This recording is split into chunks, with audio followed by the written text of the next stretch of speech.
Boa noite a todos. Boa noite. Que a paz de Jesus esteja conosco.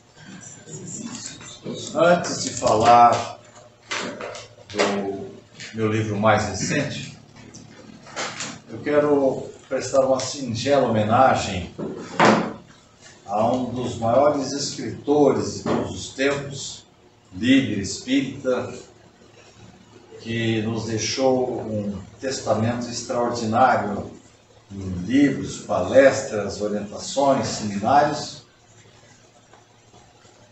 Porquanto, no próximo dia 13 de outubro, que a gente sempre se lembra do nascimento do codificador Allan Kardec, desencarnou dia 13 de outubro de 1918, Richard Simonetti.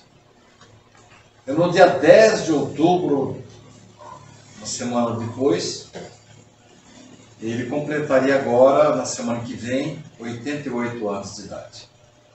Então, o texto que eu vou apresentar é um texto não muito longo, porque nós vamos, durante a primeira meia hora, vamos falar do Richard Simonetti, e em seguida o João vai me ajudar, me formulando algumas perguntas, só para apresentar o lançamento. Jesus ou Cristo?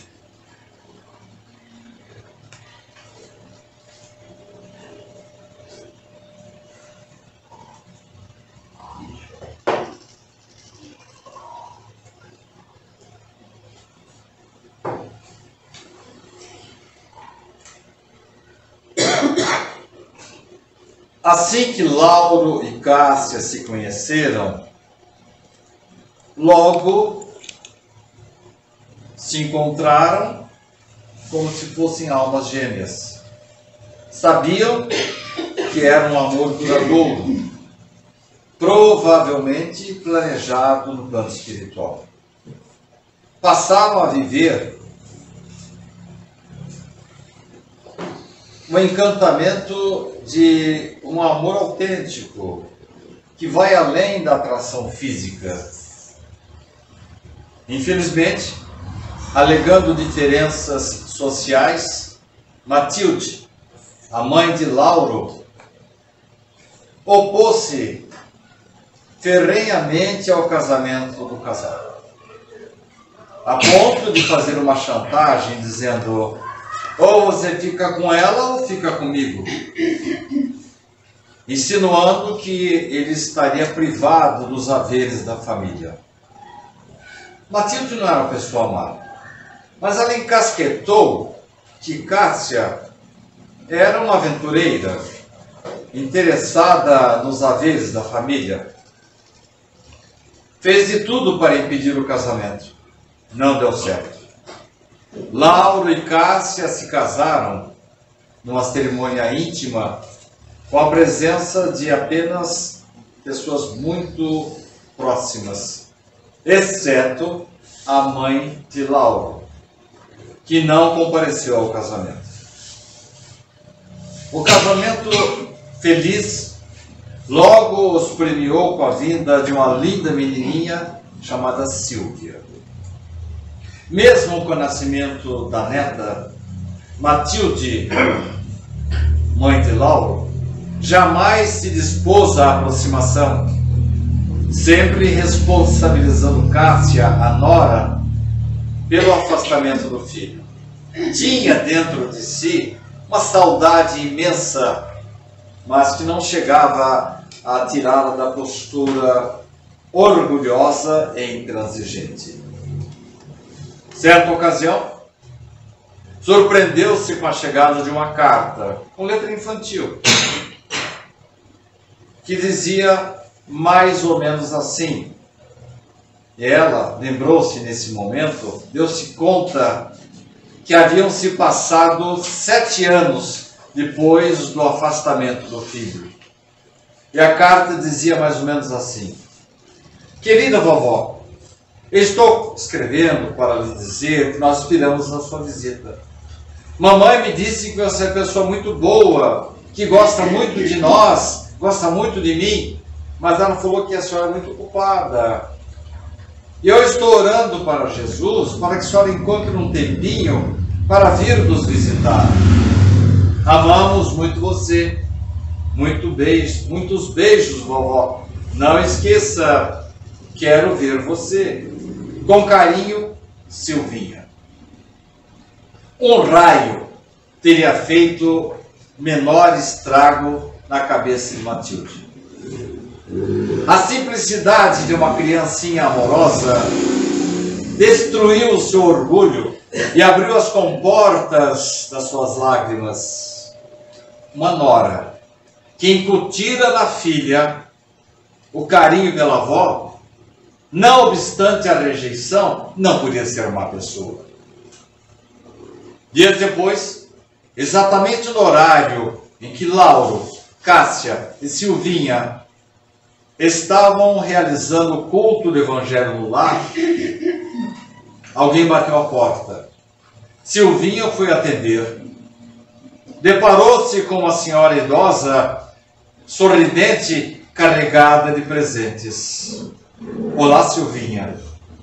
Estou aqui, atendendo o seu pedido. Vovó? Sim, minha querida. Matilde, desarmada, abraçou a neta e o filho, debulhando-se em lágrimas. Mas para Cássia estavam reservados um abraço mais demorado e palavras especiais. Deus a abençoe, minha filha, por relevar as impertinências desta velha e pela orientação que você deu à minha neta. Confesso, caros amigos, que quando eu conto essa história, que é verídica, que Richard Simonetti reproduziu em uma de suas obras, fica meio difícil eu falar. Trouxe-a com a certeza de que vocês também vão se emocionar um pouquinho. E para consolidar a certeza de que os sábios apelos do coração abalam as sólidas estruturas do orgulho e da intransigência. Nada estará perdido se nós mantivermos intacta a inabalável força do amor. José Xavier era mais do que um irmão de Chico. Era o seu braço direito. Foi ele que deu forças para o Chico no início da sua mediunidade. E ele desencarnou em 1939, deixando o Chico desconsolado, que de repente, bravo, dirigiu-se ao irmão. Quando eu desencarnar, você pensa que eu vou lá lhe dar um abraço festivo no nosso reencontro? Você vai ter que ouvir muita coisa de mim. Afinal de contas, isso não é coisa que se faz. E olha que para o Chico ficar bravo era meio difícil. Seguindo o exemplo do Chico, na noite em que me convidaram para fazer a palestra do centenário do Centro Espírita Amor e Caridade, no dia 2 de dezembro de 1919, um ano, portanto, depois da morte de Richard Simonetti, eu também fiz a minha reclamação para os mentores lá da nossa casa. Pai Jacó, Mãe Maria, vocês trabalharam muito mal. Há tanta gente que não faria falta no movimento espírita e foram levar logo o Richard, o nosso líder. E não me venha com essa história de que ele foi convocado para serviços mais importantes da espiritualidade. Qual convocação, qual nada? Haverá coisa mais importante no além do que disseminar a doutrina espírita aqui no aquém? Querem o quê? Que ele vá atender as pessoas no umbral? Pois esse valoroso companheiro estava exatamente trabalhando para evitar que as pessoas sejam mandadas para o umbral. Desculpem, gente, o desabafo. E a partir daí, eu comecei a raciocinar. O que faria Richard Simonetti se estivesse em meu lugar? Exatamente naquela noite em que eu falava do centenário da nossa casa. Ele diria, por exemplo, como foi o começo do centro. Havia um padre numa igreja que fica mais ou menos uns 80 ou 90 metros lá do nosso centro de Bauru, da igreja de Santa Teresinha. E o nome do padre eu sei muito bem, porque como eu vim de família católica e só conheci o Espiritismo com 10 anos de idade, eu fiz a minha primeira comunhão com o senhor Pedro Paulo Cup. E ele pôs na cabeça que o Espiritismo era coisa errada, era coisa do diabo. E ele estava empenhado em acabar com o Espiritismo. Saía com a procissão da igreja de Santa Teresinha, caminhava alguns passos, parava em frente ao nosso centro e pegava aquela, não sei como é que chama, mas tem um nome, aquela, e jogava, espirrava água benta lá no centro. Depois pegava um crucifixo e dizia assim: "Vale retro, Satanás!" As pessoas se escandalizavam com aquela intolerância religiosa.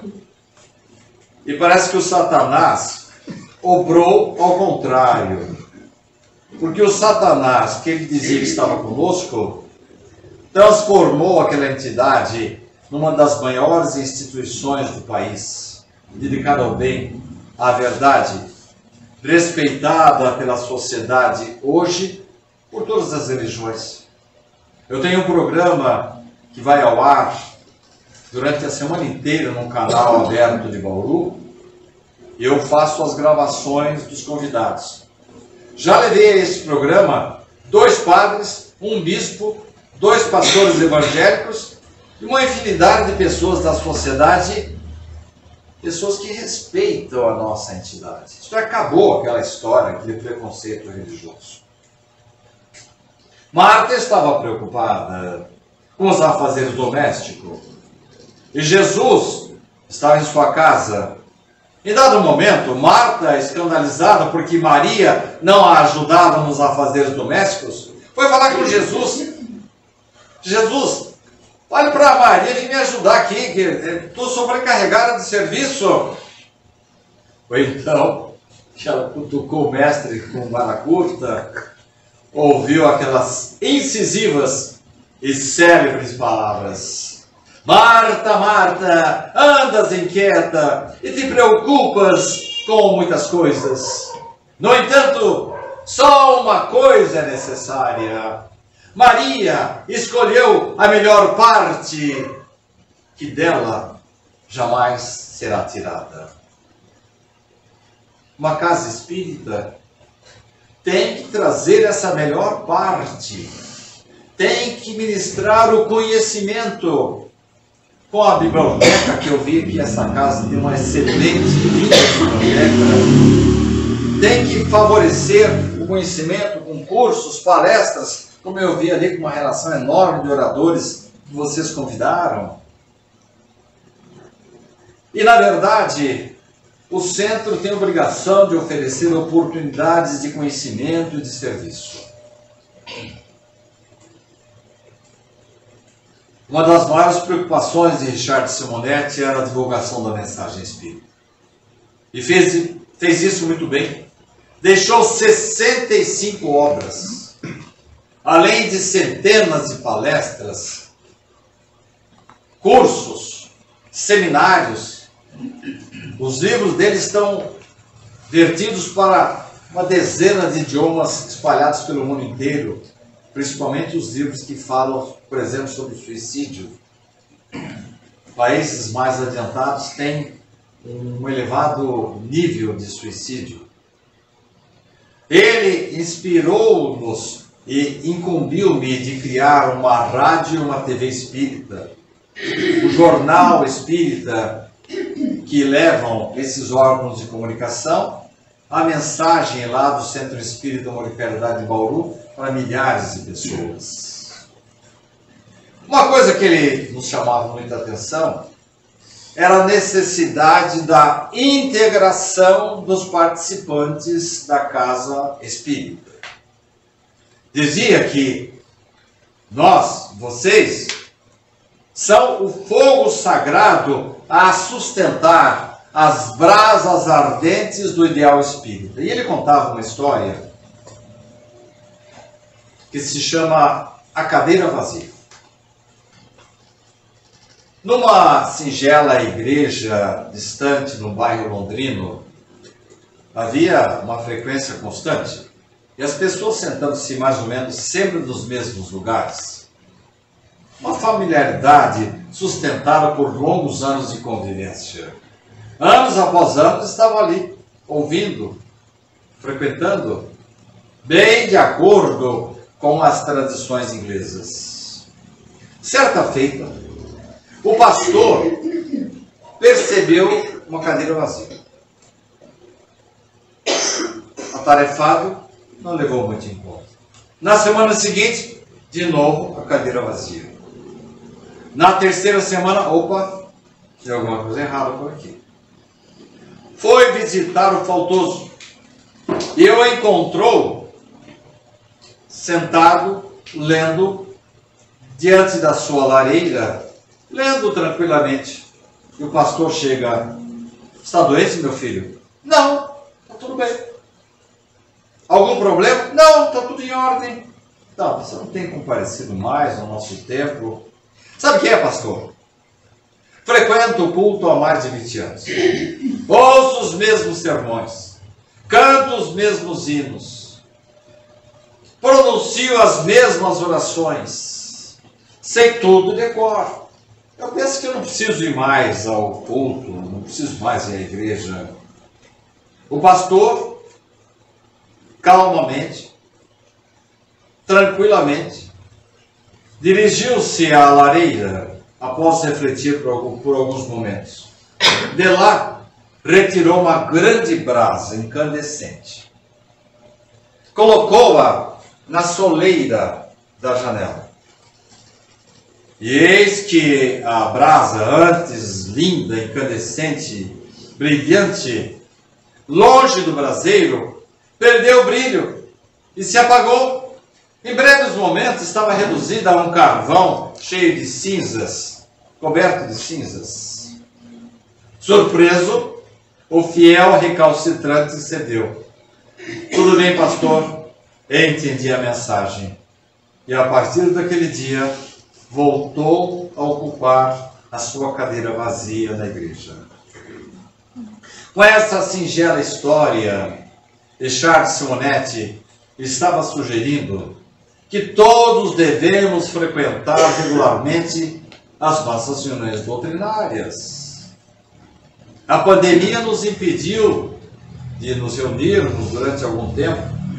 Eu estava em Bebedouro fazendo uma série de palestras, quando uma das minhas netas, que se forma em medicina no ano que vem, me ligou, dando-me uma maior bronca: vô, volte para casa, vô.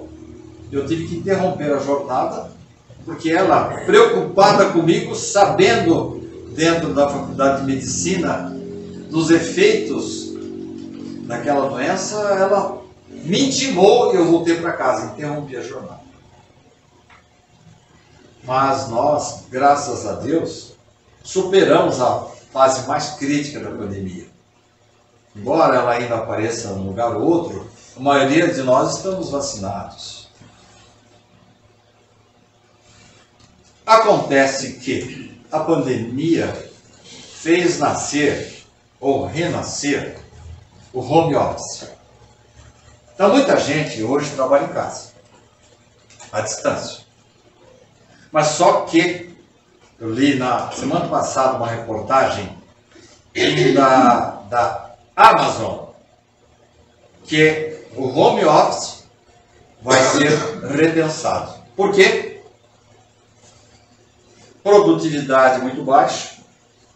As câmeras, às vezes, não focalizam, elas ficam ou com defeito técnico, ou então simplesmente o funcionário desliga a câmera para cuidar de assuntos particulares.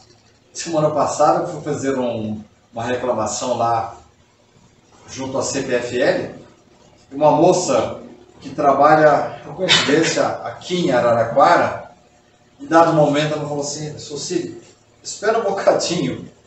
Ela precisou lá cuidar de uma criança que estava chorando e um cachorrinho que não parava de latir. E outro motivo que o home office vai ser repensado, além da baixa produtividade, a falta de foco de alguns funcionários, é que, exemplo daquele problema lá do templo religioso lá da Inglaterra, há uma tendência de quebra de vínculo. As pessoas começam a trabalhar pensando só na sua casa, nos seus problemas, e não se aproxima mais, não tem mais amor pela empresa. Ah, vai acabar o home office? Não, não vai. Mas já na Inglaterra, inclusive um filho de uma tia da minha esposa que está chegando hoje a Bauru, ela foi buscar na rodoviária agora, filho dela trabalha na Inglaterra. Ele trabalhava integralmente em home office.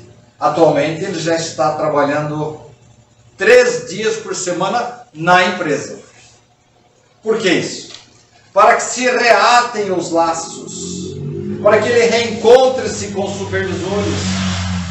Porque quando nós estamos dentro de uma igreja, de um templo evangélico, de uma reunião espírita, ou de um templo japonês, há o que nós poderíamos chamar de espírito de emulação.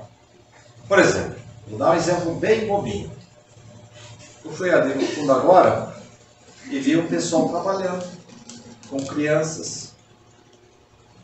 E eis que fiquei sabendo, através do meu anfitrião, que existe um trabalho periódico que vocês realizam aqui. São coisas que me dão ideias para levar para outras casas.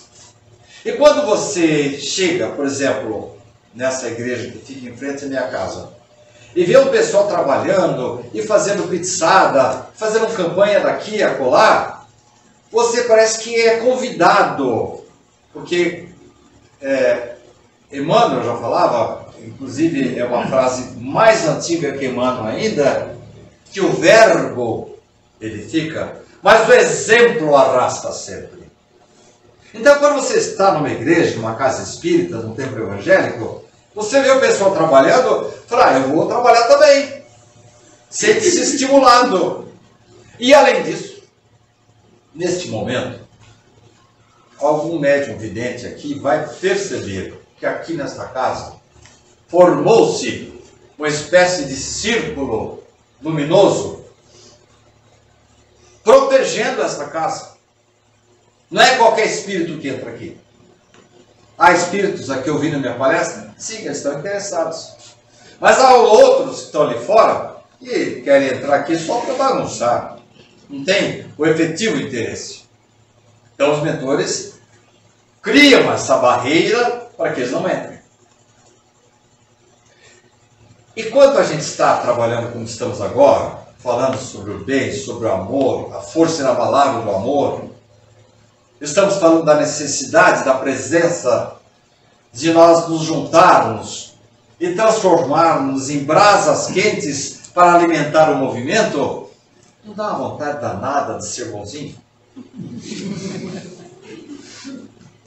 E quando saímos daqui, aquele grande círculo luminoso, se o médium vidente der uma olhadinha na gente, a gente sai assim com uma espécie de auréola também. Porque nós levamos conosco uma proteção. E mais, nesse momento, o meu protetor espiritual, vendo que eu estou com a minha boa intenção de passar uma mensagem para vocês, quando ele me cochicha aqui alguma coisa, eu penso, nossa, que boa ideia que eu tive. Então a ideia veio dele mesmo. É claro que eu tive que estudar, tive que pesquisar, tive que escrever o tema, estudar o tema. Mas às vezes eu deixo escapar alguma coisa e ele vem aqui, por que você não fala isso? E com vocês a mesma coisa. O protetor espiritual pode prevenir uma doença que vai acontecer. Pode trazer um fluido que vai minimizar algum problema que está para estourar na vida da gente. E a influência, a elevação de nível espiritual nosso, pode inclusive prevenir uma doença, ou então, como aconteceu comigo no ano passado, que eu precisei passar por uma cirurgia muito séria,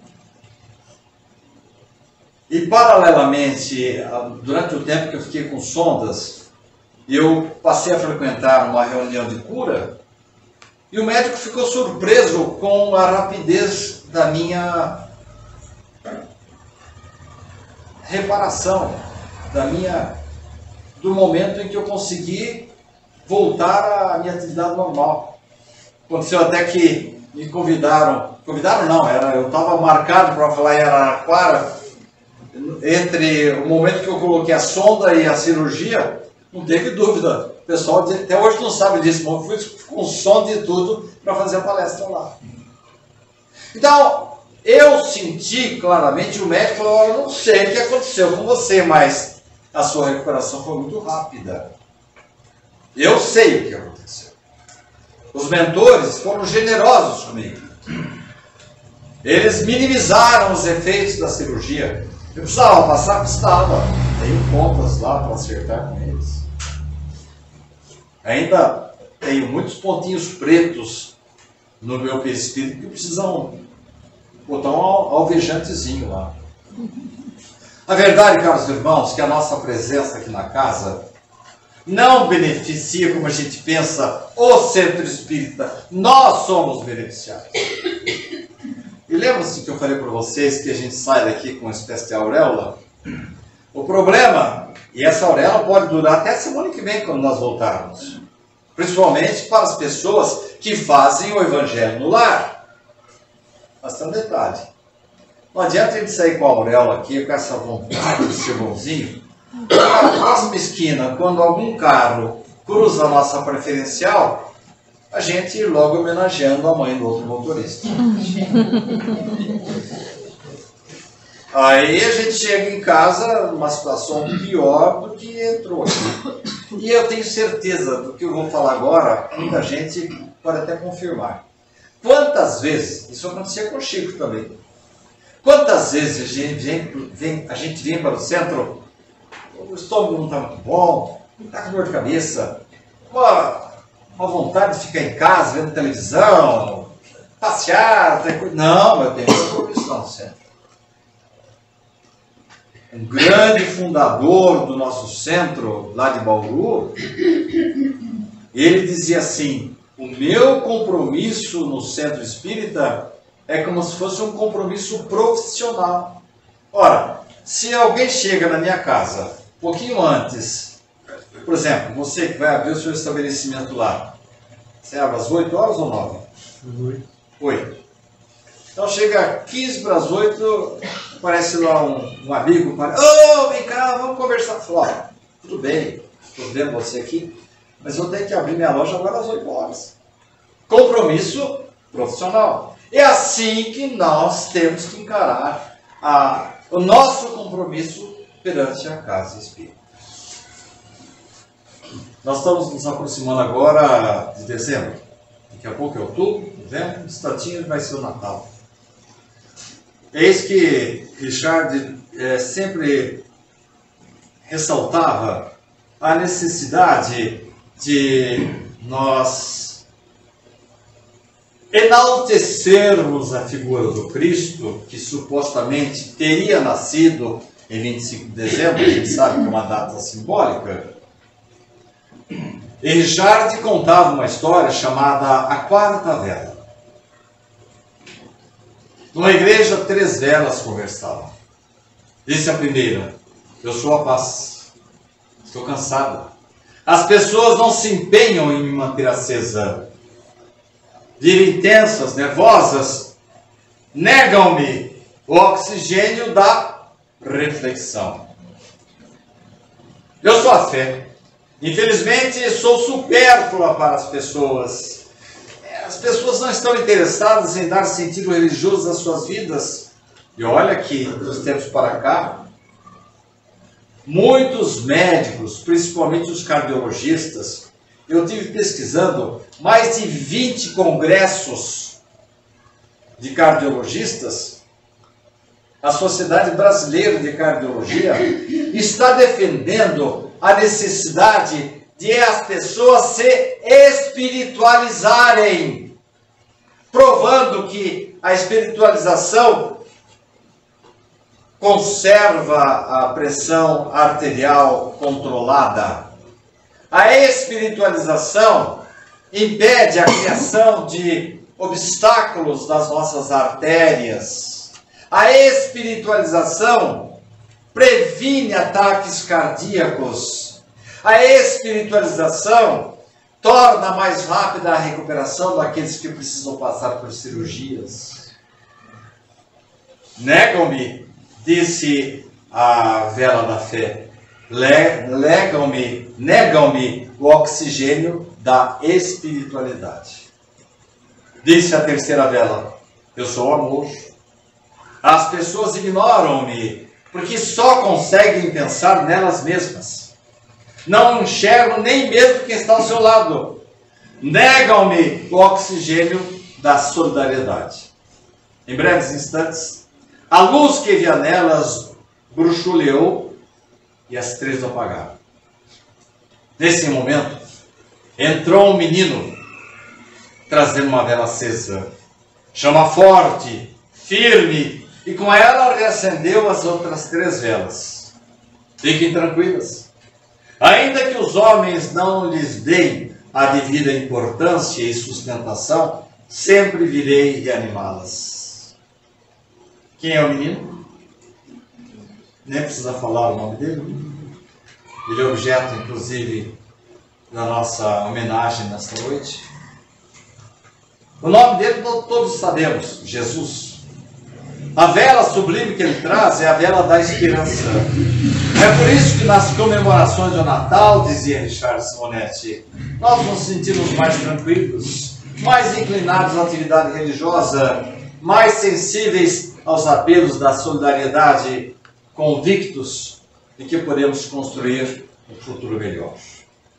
Eu já estou chegando ao final dessa primeira parte, mas eu não quero encerrá-la sem contar uma outra história que Richard Simonetti retirou de um livro de um autor que ele muito respeita, Mário Tamassia, da cidade de Campinas, e eis que ele conta a história de Vingo. Vingo estava dentro de um ônibus que estava vindo de Nova York para a Flórida. E eis que Vingo estava num cantinho lá, e no resto do ônibus havia muitos jovens gritando, brincando, como é natural com os jovens, dançando. E eis que, em dado momento, uma das meninas que estava ali notou o Vingo encolhidinho lá num canto. Foi até lá e perguntou para ele: como é seu nome? Meu nome é Vingo. Você é casado? Na verdade, não sei. Como assim? Você não sabe se você é casado ou não? Sabe o que é? Eu acabei de sair de uma penitenciária. E eis que, quando eu fiquei sabendo que a minha pena seria longa, eu mandei uma carta para minha esposa, dizendo a ela que ela estava liberada. Ela poderia procurar um outro companheiro para sustentá-la e os meus filhos. Depois disso, nunca mais trocamos correspondências. E você está voltando para casa? Sim. Na semana passada, quando me concederam o livramento condicional, escrevi novamente para minha esposa. Eu disse a ela o seguinte: caso ela ainda me quisesse de volta, ela deveria amarrar um lenço verde no grande carvalho que existe na entrada da cidade. Meu Deus, disse a moça, que terrível! Imediatamente ela foi procurar os colegas dizendo: olha, a situação do nosso amigo ali é terrível. E os rapazes naturalmente foram abraçá-lo e eles ficaram firmes ao lado do Vingo para lhe dar um apoio psicológico se as coisas não corressem bem. Quando o ônibus começou a entrar para a cidade, todos se aquietaram e ficaram solidários a Vingo, da expectativa, torcendo por ele. Por fim, surgiu o frondoso Carvalho. Todos estavam petrificados. De repente, Vingo levantou-se e de seus olhos começaram a correr grossas lágrimas.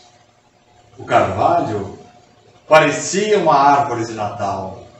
Havia nele 20 ou 30 lenços verdes. Era uma extraordinária mensagem de boas-vindas. Moças e rapazes começaram a gritar, chorar e dançar dentro do ônibus. O homem chamado Vingo desceu e foi ao reencontro da sua vida. Nós vamos parar por aqui nessa parte. Eu acho cumprida a minha missão de destacar o nome de Richard Simonetti.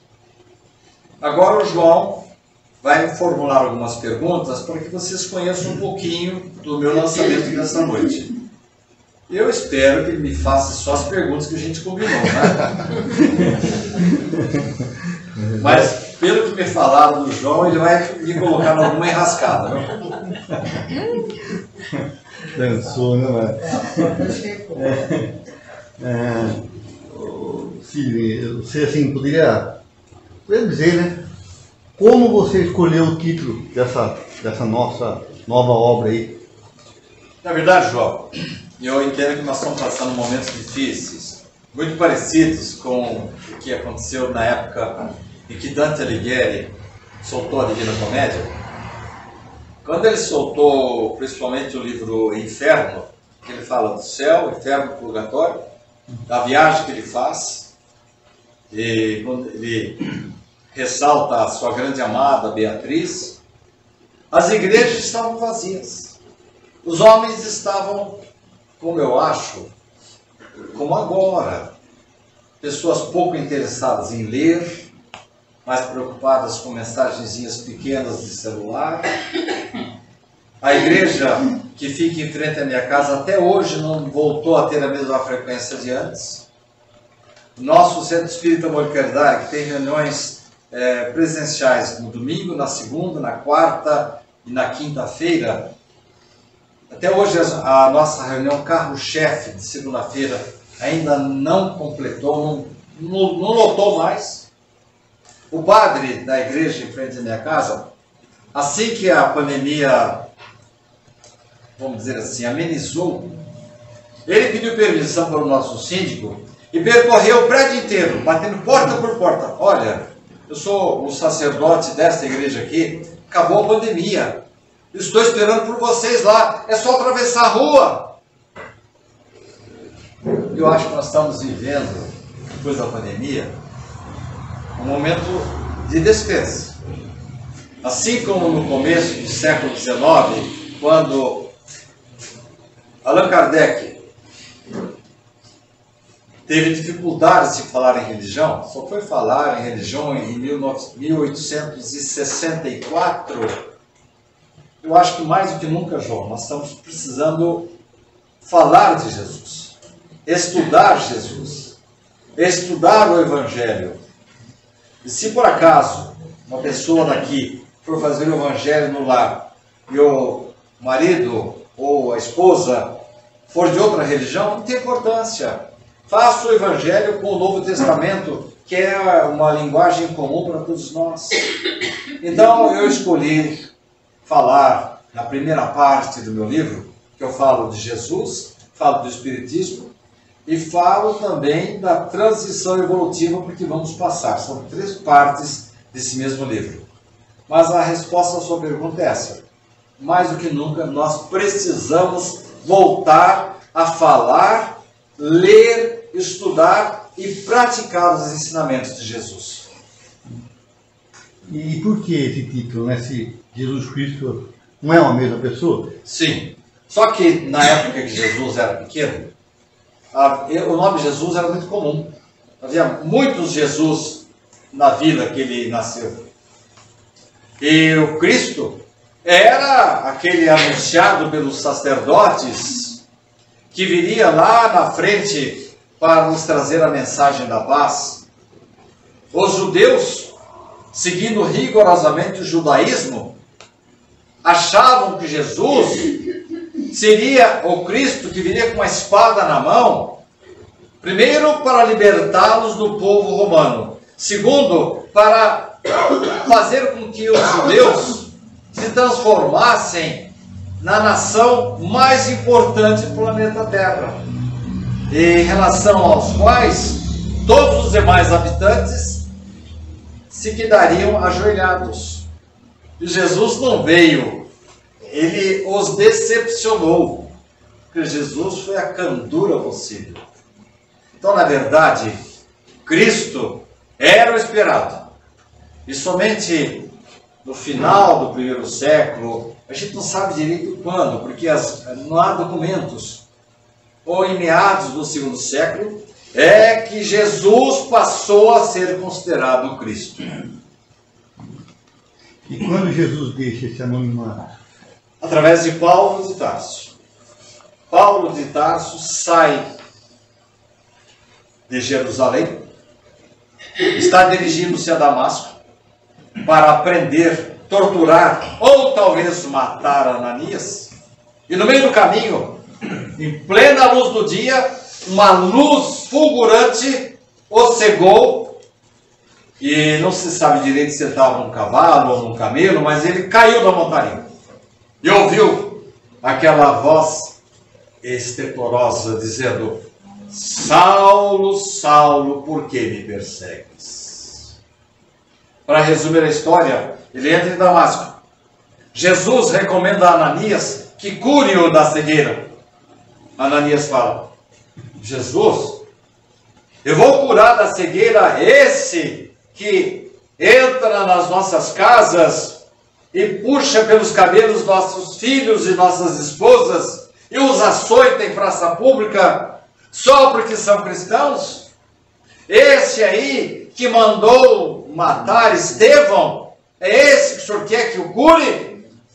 Por agora, disse Jesus a Ananias, tem que ser assim. Esse é o meu vaso escolhido. Jesus estava querendo dizer, e aí, dedução minha, Jesus já conhecia Saulo muito antes da sua encarnação. Sabia que ele era um boi bravo, um transatlântico que estava determinado a um objetivo, defender o judaísmo. Jesus veio para fazer com que esse transatlântico mudasse de curso. E a partir da sua cura, ele começa a percorrer todo o mar Mediterrâneo, abrindo igrejas, mandando epístolas, graças a Paulo. Há pessoas que acham que ele mudou de nome. Não, ele se chamava efetivamente, não do jeito que eu estou falando, mas no grego, o correspondente a Saulo, Paulo de Tarso. Nasceu na cidade de Tarso. Graças a Paulo de Tarso, Jesus saiu do anonimato e tornou-se a figura mais importante da humanidade. Se não houvesse Jesus, não existiria Paulo de Tarso. E se Paulo de Tarso não se convertesse, nós hoje nem conheceríamos o Cristo, muito menos o cristianismo. E por que não se tem, assim, documentos históricos sobre Jesus? Depois da morte de Jesus, ocorreu a grande revolta judaica. Como eu falei para vocês, nós não temos documentos. Então, presume-se que essa grande revolta judaica ocorreu mais ou menos em 66 depois de Cristo, até, se sabe se é 70, 73, 73, 74, que acabou com Jerusalém. Só ficou o Muro das Lamentações, que até hoje existe. Então não há documentos. não há documentos que comprovem nada a respeito da civilização daquela época. Nada que fale a respeito da Jerusalém da época de Jesus, e muito menos de Jesus. E os historiadores ainda têm dúvida, né, quanto à relação à existência dele. A partir de uns tempos para cá, foram descobertos, e eu não vou entrar nessa parte porque demandaria mais tempo, mas neste livro eu fiz uma pesquisa sobre documentos reais, documentos autênticos, oficiais, que falam do cristianismo. Não falam especificamente de Jesus. Vou explicar melhor. Um governador de uma das regiões do Império Romano escreveu para o imperador dizendo assim: imperador, tem vários cristãos aqui na minha região, o que eu faço com eles? Mato? Mando para o circo?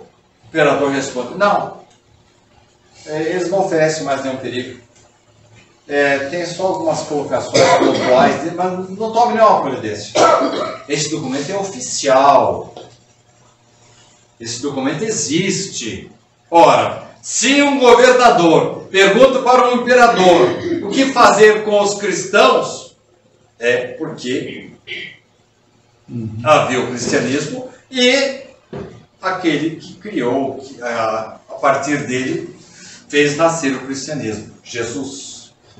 Mas há um motivo ainda mais firme do que os documentos que eu encontrei. Por causa daquilo que eles chamam de múltipla confirmação. Alguém sabe aqui qual era o critério de Allan Kardec para inserir uma pergunta e resposta ao Livro dos Espíritos? Alguém sabe? Vários pontos. Isso. Em vários lugares ele mandava a mesma pergunta, né? Sul da França, Espanha, Alemanha.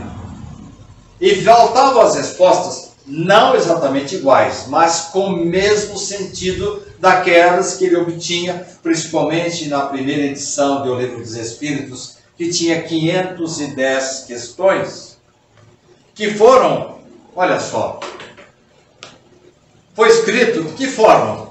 Duas menininhas, uma de 14, outra de 16 anos, elas colocavam a mãozinha delas assim, numa cesta, do jeito que eu estou fazendo. Não é que elas pegavam na cesta, elas tocavam na cesta. E a cesta começava a se mexer e a escrever. Não tinha qualquer interferência delas. E com isso,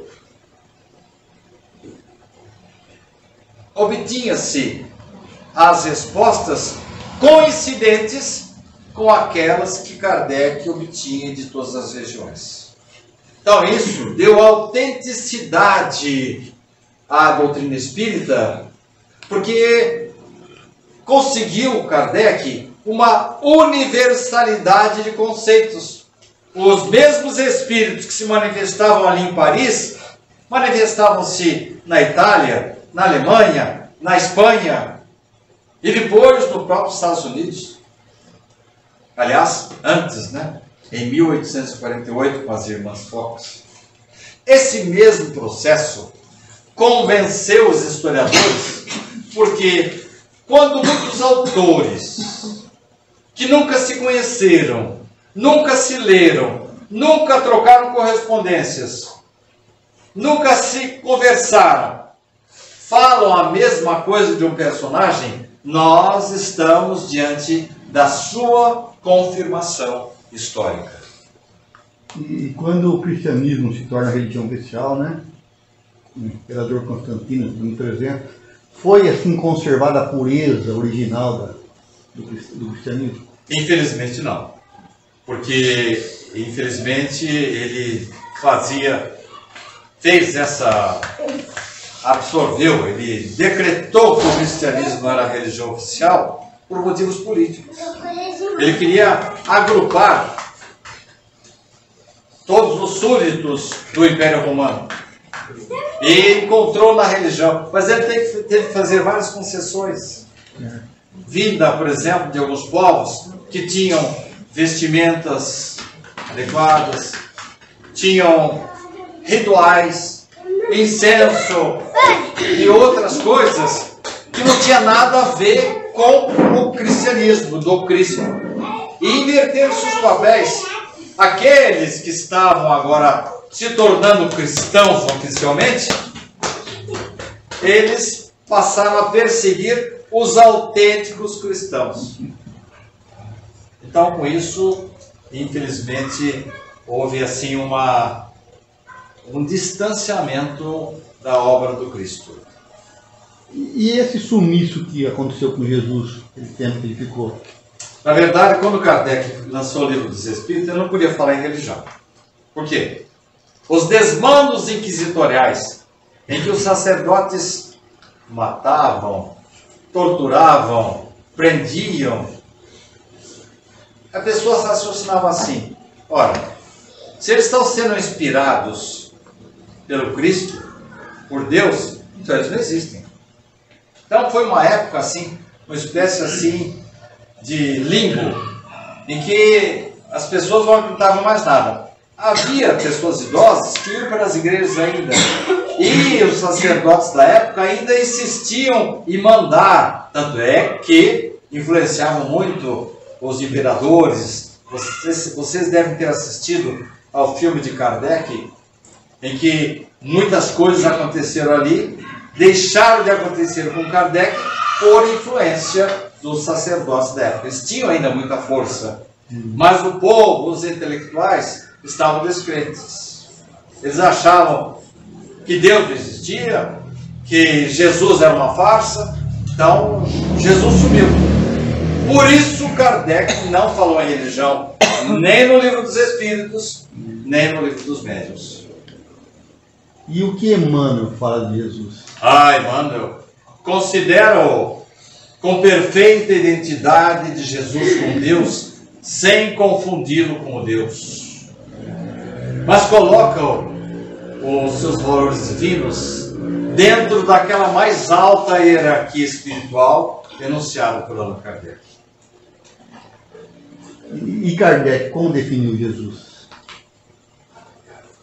Definiu como espírito superior, que também não confundido com o Deus, destacou a sua organização carnal, porque muitos defendem ainda que Jesus nunca existiu, ele era um espírito materializado, defendem o corpo fluídico de Jesus.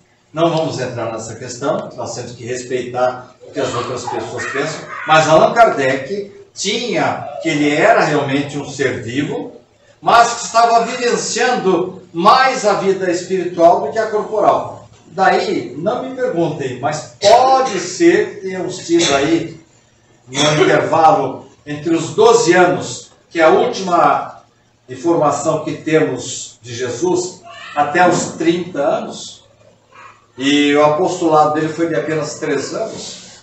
Pode ser que nesse intervalo aí, Jesus tenha feito muitas outras coisas aí, se ausentar, não sabemos. Mas ele realmente, o apostolado dele foi de apenas 3 anos. E os 4 evangelhos foram modificados? Foram, infelizmente, por copistas, incompetência. Vocês conhecem aquele ditado: quem conta um conto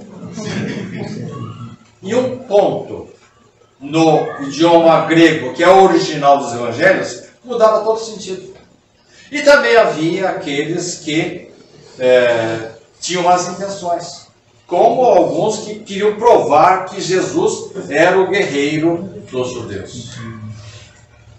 E por que eles foram modificados? Bem, Bart Ehrman, um grande escritor, que escreveu um livro chamado assim, O que Jesus disse? O que Jesus não disse? Por que a Bíblia, quem mudou a Bíblia e por quê? Ele fala que por trás das modificações dos políticos e copistas, vocês sabem, né? Não tinha imprensa, ficava copiando, né?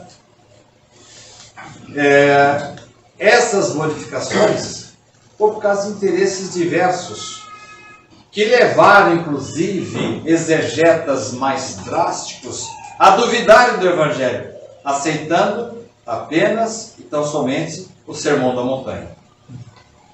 E o texto do Evangelho segundo o Espiritismo, ele pode ser considerado universal? Ah, sim. Essa pergunta eu achei fundamental. Que bom que deu tempo de você fazê-la. Como falei para vocês, a primeira edição de O Livro dos Espíritos, de 510 perguntas, ele não podia falar em religião. Se ele oferecer assim a cabeça para a guilhotina dos materialistas, dos sacerdotes, dos jornalistas da época dele. Então ele fez um livro de filosofia. Depois, em seguida, em 1861, aliás, diga-se de passagem, a primeira edição de O Livro dos Espíritos foi em 1857, com 510 perguntas. Somente em 1860, e eu falo isso,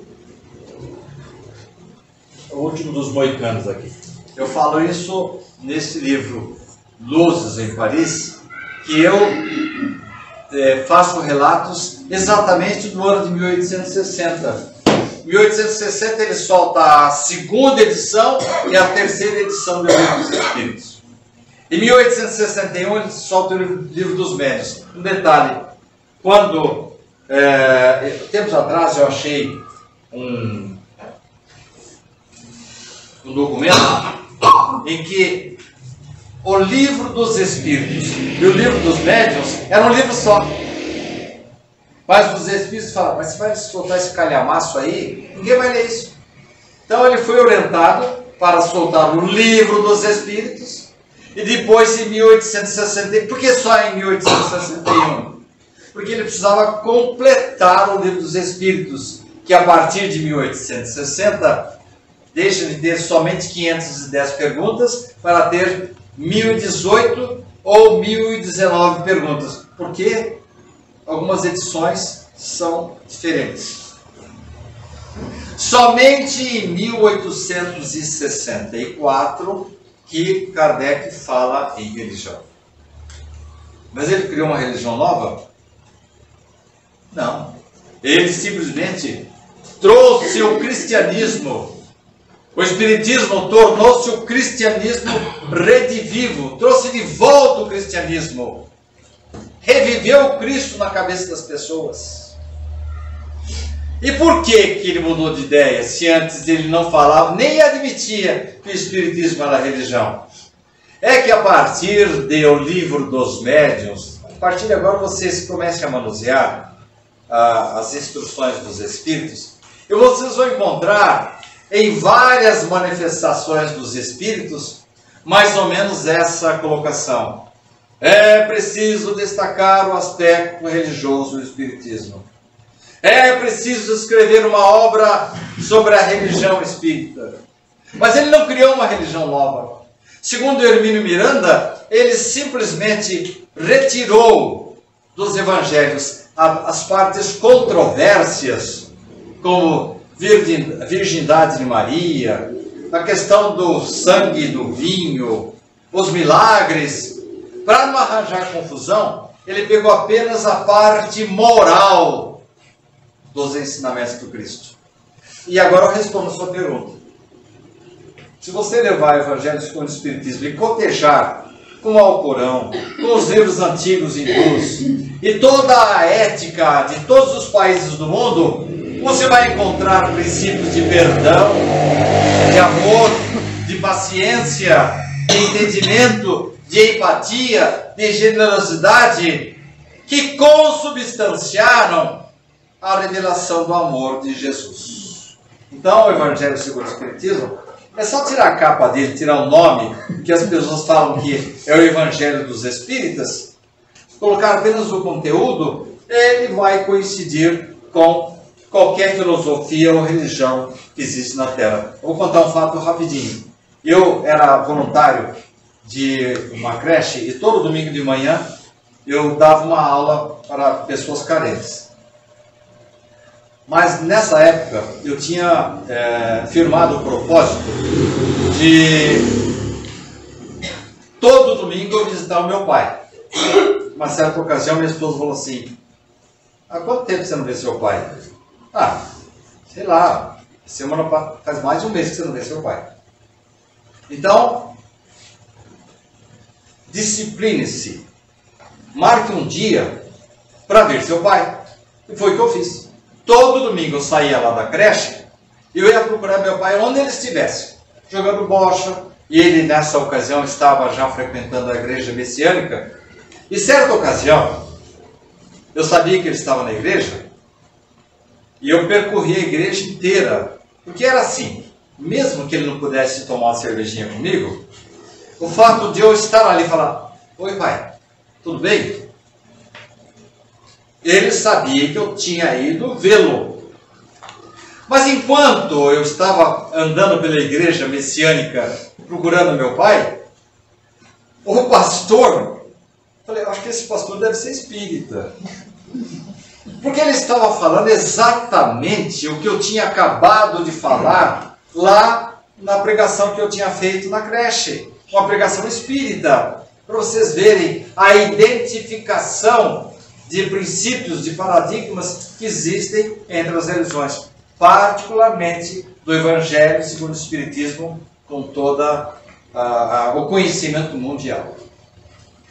Agora o João vai lhe fazer... Ainda dentro do combinado, hein, João? O João vai ler para mim as famílias dos meus livros. Por que a gente faz isso? Porque se eu parar aqui a palestra agora, vocês vão comprar só o lançamento.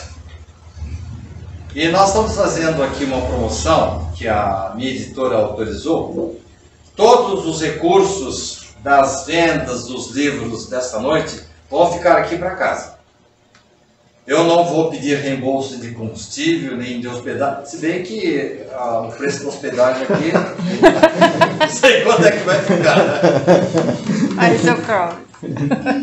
Mas não vou pedir reembolso de combustível, nada. O valor bruto integral da venda dos livros vai ficar aqui. Eu fiz isso com as 7 casas anteriores que eu visitei. E ontem, lá em, onde é mesmo? Tabatinga, é o meu guru aqui.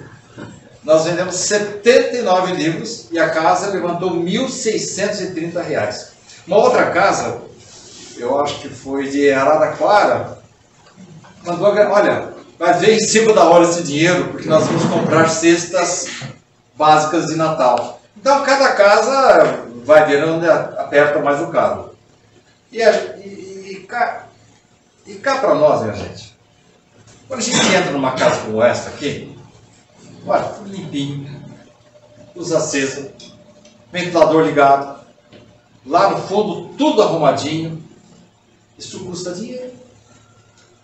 E nós que frequentamos a casa espírita, assim como os irmãos católicos, por exemplo, o católico, o Vaticano paga apenas o salário do padre. O resto das despesas da igreja, o pessoal tem que se virar, fazendo promoção aqui, lá, viagens e pizzada. Aqui também surge o mesmo problema.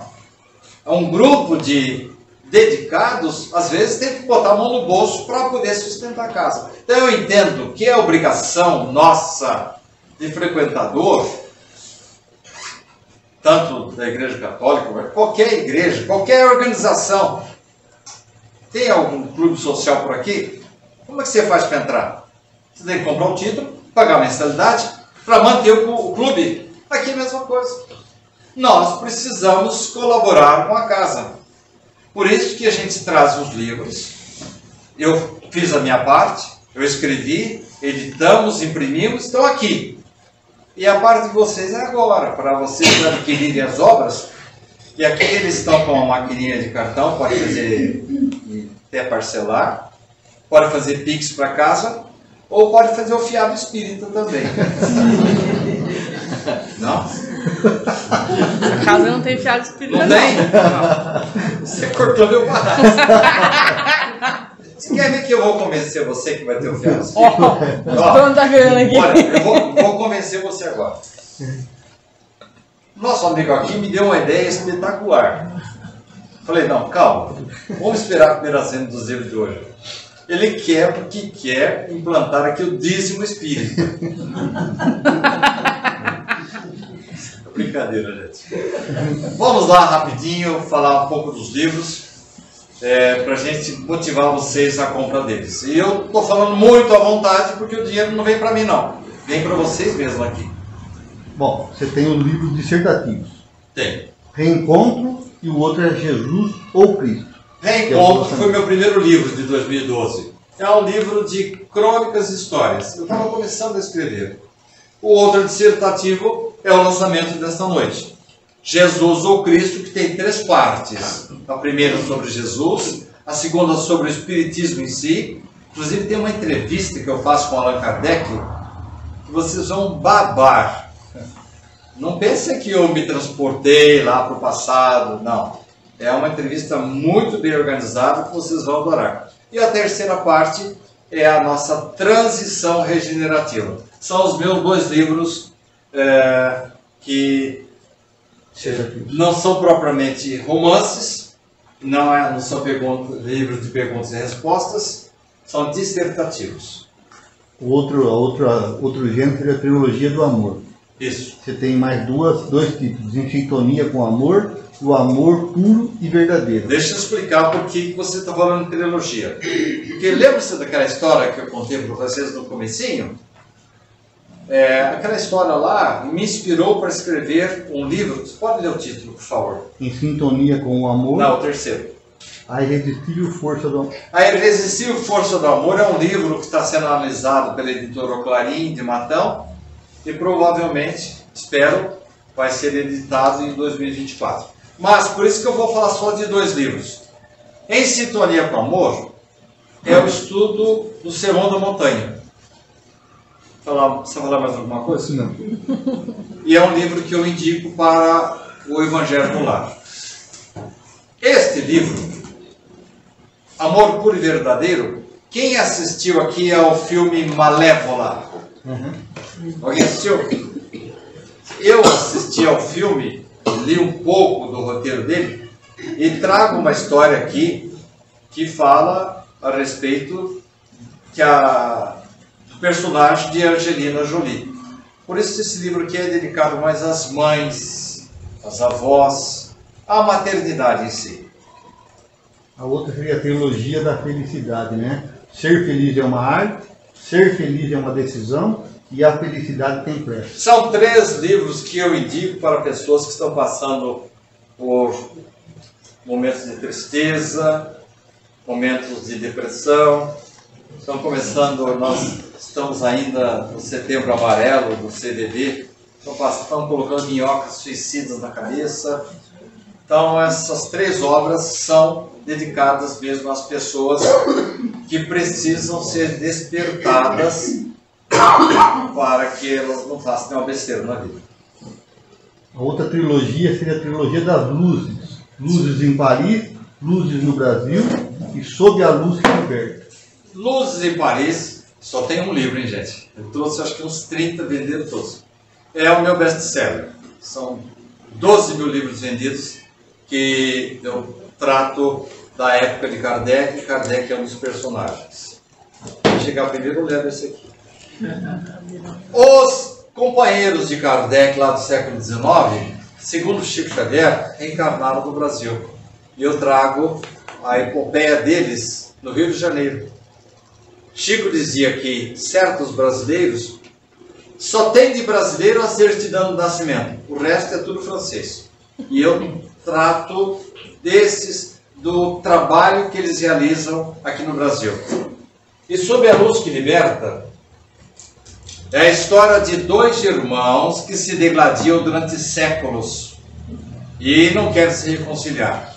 Mas vocês sabem, a espiritualidade sempre tem coisas assim que a gente não sabe, né? Como é que vai resolver esse assunto? A espiritualidade sabe como vai resolver. Numa das encarnações, eles nascem grudados um no outro. Eles nascem como irmãos chifópagos. E um detalhe, às vezes E isso é verdade, hein, gente? Não inventei, não. Um deles, para que o outro sentisse dor, mordia a própria mão. Porque aí os dois sentiam a dor, mas ele queria que o outro sofresse. Quando eu lancei esse livro, no Jornal da Cidade de Bauru, a repórter falou: o senhor fala em crianças, irmãos siameses, é porque vai ter essa cirurgia de separação dessas duas crianças lá do Nordeste, em Ribeirão Preto? Eu não sabia disso. Já ocorreram 2 cirurgias, e segundo consta, logo logo vai correr a terceira para terminar, mas eu não sabia nada disso. Então foi uma feliz coincidência, porque no livro eu trato do assunto também de irmãos chifópodos. A outra trilogia seria a trilogia do Dr. Galton. Dr. Galton é um psiquiatra gaúcho que vai para Miami, e lá ele se encanta com a terapia das vidas passadas. E os seus pacientes o convencem da reencarnação, porque ele é de família católica.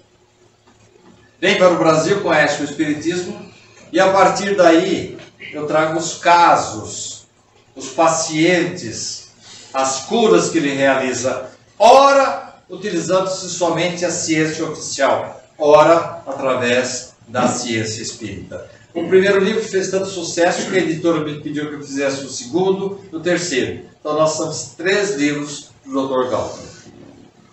Outra é a trilogia do Porquê. O terceiro Porquê eu não estou escrevendo. Então esses 2 livros, Porquê, são livros de iniciação à doutrina. Se você quer presentear alguém para que ela comece a conhecer a doutrina, são 2 beabás, são cartilhas para conhecer a doutrina espírita. E aí 3 romances, né? Então, esse De Volta ao Nosso Lar é uma revisitação da obra Nosso Lar original, que eu escrevi juntamente com Ailton Paiva. Qual que é o outro? Herdeiros de Nós Mesmos. Herdeiros de Nós Mesmos. Vou deixar por último que... E Gabriele. Tá. O Gabriele é uma delícia. Só tem 2 volumes aqui. Gabriele é uma menina que sofre maus tratos e ela é resgatada por uma família, vai para Paris, tem contato com as irmãs Baudin, lembram-se? De 14, 16 anos, e torna-se uma das médiuns de Kardec. E tem um finalzinho aqui bem legalzinho, que tem romance também na história dela. Finalmente, Herdeiros de Nós Mesmos é para quem gosta de história. É um livro que se baseia num fato ocorrido no início do século XX, em que a Alemanha, parece que estavam treinando já para as barbaridades que fizeram na Segunda Guerra Mundial. Eles praticamente dizimam 2 nações, 2 tribos africanas. O de cá é o retrato real do rei que ordenou esse genocídio. O outro, eu não pude colocar a foto dele porque ele está vivo ainda. Ele passou a reivindicar junto à ONU uma indenização da Alemanha, assim como fizeram para construir Israel, exigiram indenização dos alemães por causa do Holocausto. Eles também reivindicavam uma indenização da Alemanha para reconstruir a Namíbia. Depois que o livro estava pronto já, fiquei sabendo, faz questão de 1 ano mais ou menos, que esse personagem ganhou a causa. E agora a Alemanha está reconstruindo a Namíbia. É um livro histórico, é o genocídio visto sob o ângulo da espiritualidade. Acabou? Acabou. Ainda bem. Eu não sei se já falei, se eu falei, desculpa, vou repetir. Um livro, o preço de cada dele é 45. Um livro é R$40, 2 livros, R$70. Mas quem comprar 2 livros, compre os anteriores meus, porque vai ganhar de brinde o lançamento. A pessoa com R$70 vai levar 3 livros. Ou então, se comprar 3 livros, vai ganhar o lançamento e vai pagar apenas R$90, R$30 cada um. E sem brincadeira, quem precisar passar o cartãozinho de crédito, ou se não puder pagar hoje, sessão de confiança, a casa evidentemente vai facilitar as coisas para vocês. Mas pelo amor de Deus, gente, compre meus livros para ajudar a casa de vocês. Muito obrigado!